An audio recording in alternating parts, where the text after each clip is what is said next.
3, 2, 1. What's up, guys? I am with Justin, the CEO, founder, certified shoe dog of honeygrow. That's right. Thanks for being here today. Thanks for having me. Oh, my pleasure. So talk to me right off the bat. What's a book that you believe that every entrepreneur should read? Besides Jeff's book, obviously, I would say Shoe Dog, Phil Knight. I think it's just an unbelievable book about the early days of Nike. Mm-hmm. You know, as I said earlier, it's not the later days when they were killing it and doing great, but like how hard it was to start the business and about 10 years of pain until it finally started working. So, right. Great book.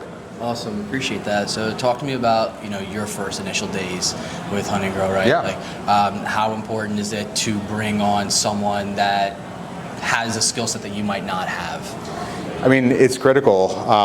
First hire I made was a GM. It's the most important person you could have inside the four walls.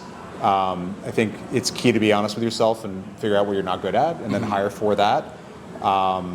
It's need a team. You're not going to do it by yourself. Right. Understanding that you can't wear all the hats. Can't wear all the hats. No. So then again, with building out the business, how did you formulate your blueprint for honeygrow? How did you sit down and say, okay, this is what my goals are for the type of food that I want to serve?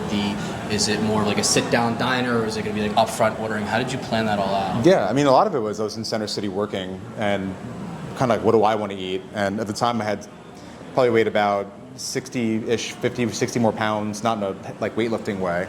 And went to the doctor. My doctor was like, you're going to go blind if you don't like pull this back, and pretty much scared me.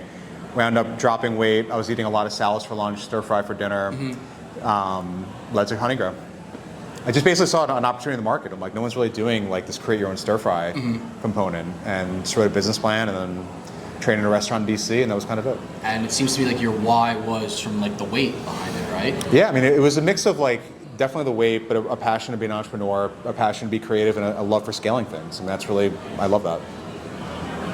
Wow, I appreciate that's like so real, that's so raw. I appreciate what it that. is. So your experience in the real estate, how did that translate over into honeygrow? Yeah, so lease negotiation, real estate development, capital budgeting, cost analysis, placement of a tenant, why go next to a Target versus going next to a vape shop. It sounds obvious, but all those things are really critical in terms of figuring out success of the model.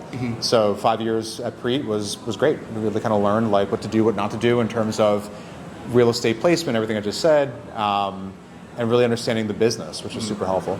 And last question, learning the business. Talk to me about failure. Yeah. How do you respond to failure? How do you go about when something's not working? How do you go about it?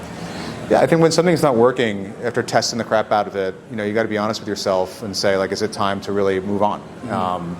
And honestly, I've been through a lot, and many moments where the company was failing, and you got to kind of look at the cards on the table and say, okay, like, here's where we're at, and you got to figure out how you're going to fix it. And you got to be as objective and unemotional as possible, and really figure out where you want to get to, and then figure it out. Not being married to a specific idea, keeping an open mind when approaching things. Yeah, it's